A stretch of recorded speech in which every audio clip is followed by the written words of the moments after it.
Congo Barra and Gouajan were Calypsonians of the first ever in Trinidad. But they weren't called Calypsonians, they were called Chantuels.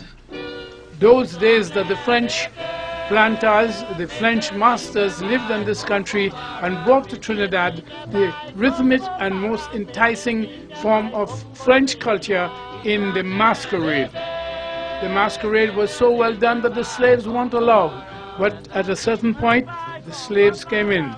And that's when they discovered that the African slaves were mimicking the French masters and using a language that was a combination of African and French called patois.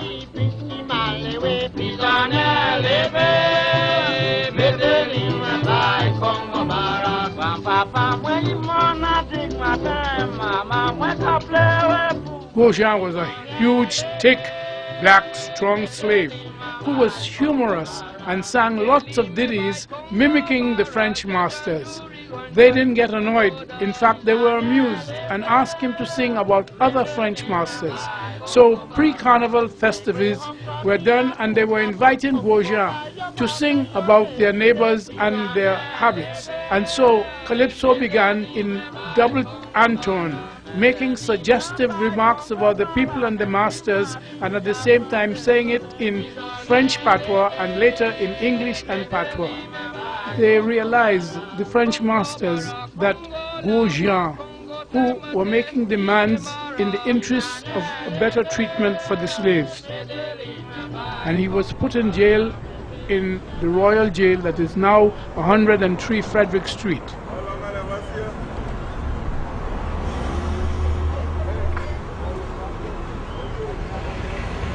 All the prisoners of the jail light a light and saying, "Prisonnier leve, mettez-les by Congo Barra." And if you want to hear the song, "Prisonnier leve, mettez-les by Congo Barra, mettez-les by Congo Barra, judge and jury go charge him for murder. Prisonnier leve, mettez-les by Congo Barra." And that was the voice of not only the prisoners, but the Africans who inhabited the lands when they were asking for mercy. But Congo Barra was not afraid.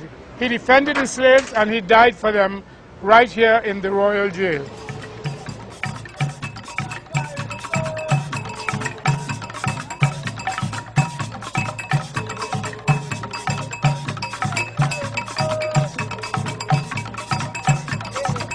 Calypso in Trinidad is music that has emerged of very complex processes of many different races, ethnic groups, meeting on the arena of Trinidad.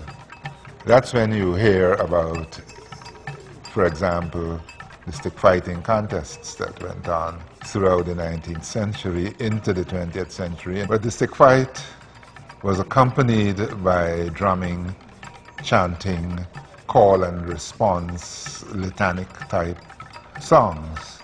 And these songs have formed the basis of the Calypso, particularly the road march type Calypso, where you still have that call and response structure. You hear the feet of the people tapping and moving and shuffling, chipping to the music. See, fighting music was not narrative music. It was really music to inspire the fighters to fight. There are other forms that fed into what eventually became known as the Calypso. Now, the bel air was a different sort of form. It was a poetic form.